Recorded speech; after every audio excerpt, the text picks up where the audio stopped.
विश्व पर्यटन दिवस के उपलक्ष्य में भारतीय प्राणी सर्वेक्षण के क्षेत्रीय कार्यालय में आज सस्टेनेबल टूरिज्म यानी सतत पर्यटन पर जागरूकता संगोष्ठी आयोजित हुई।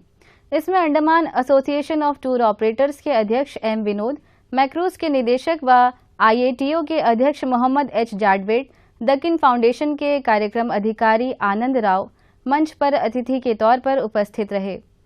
प्राणी सर्वेक्षण के क्षेत्रीय प्रभारी अधिकारी डॉक्टर शिवा पेरुमान ने इस कार्यक्रम की अध्यक्षता की। अपने संबोधन में डॉक्टर शिवा पेरुमान ने इन द्वीपों में उपलब्ध प्राकृतिक संसाधनों के बारे में जानकारी दी। Regularly we are visiting Saddle Peak. We have enormous coastal wealth. This is the Great Nicobar Coastal Persian Beach, and of course we have Narcondam and Barren Islands. So this limestone cave, we have tribes. Southernmost island, our Indra Point. This one is a 2009 picture and a 2019 picture. This is a 19 pictures. And the southernmost air station and River Galathea. This is a mouth of River Galathea. So every year we do go for to research our leatherback turtle as well as Nicobar Megapoda.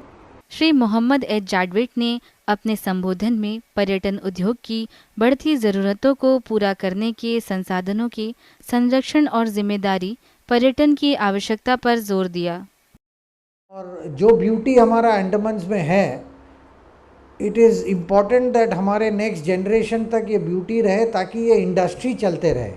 नहीं तो जो काम के लिए tourist आ रहे हैं, जो attraction देखने के लिए आ रहे हैं इधर, अगर वही आपका डैमेज हो जाए या डिप्लीट हो जाए या बंद हो जाए तो आपको ये टूरिज़्म इंडस्ट्री फ्यूचर में नहीं चल सकता।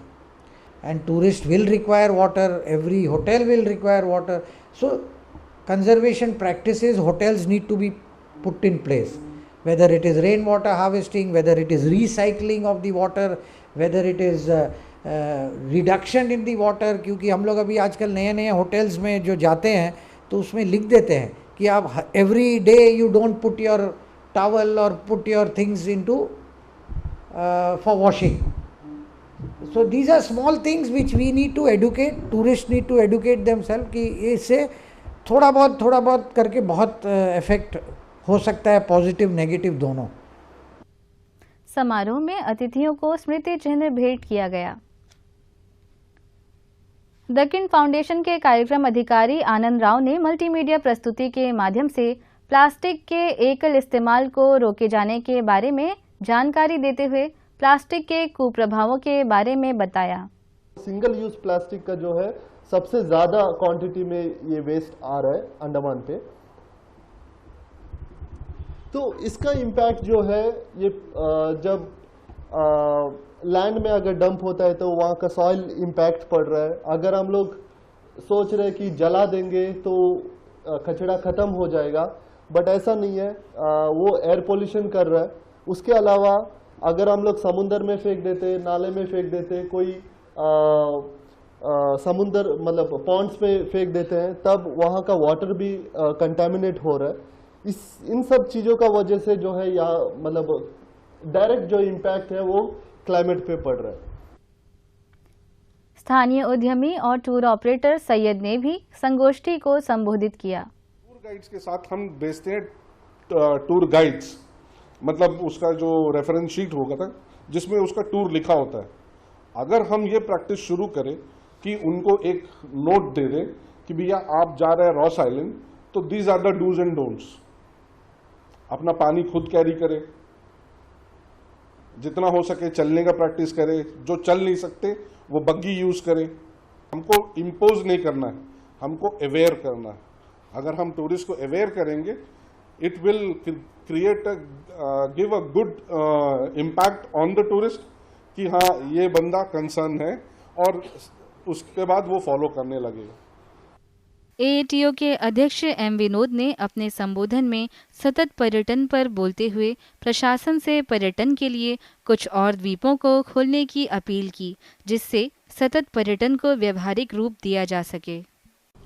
सस्टेनेबल टूरिज्म पे बात करने के लिए हम हमेशा हर स्पीच में कहते हैं कि अंडमान में कोई भी इंडस्ट्री नहीं है, सिर्फ टूरिज्म एकमात्र इंडस्ट्री है। इसको मैं आज आप सबसे इस मंच से गुजारिश करूंगा कि इसको सिर्फ एक स्पीच न ले, इसको बहुत सीरियसली सोचे कि अंडमान में एकमात्र इंडस्ट्री है वो पर्यटन उद्योग है, इसको हम कैसा बचाएं। आज पिछले 30-35 साल से मैं 93 से इस इंडस्ट्री में जुड़ा हूं, हमने भी बहुत उतार चढ़ाव देखा। तो अगर इस इंडस्ट्री को बचाना है, कहीं ना कहीं हमें सस्टेनेबल प्रैक्टिसेस शुरू करना पड़ेगा। मेरा प्रशासन से भी आज इस मंच से गुजारिश होगा कि एक जगह को, एक या दो जगह को सीमित ना रखें।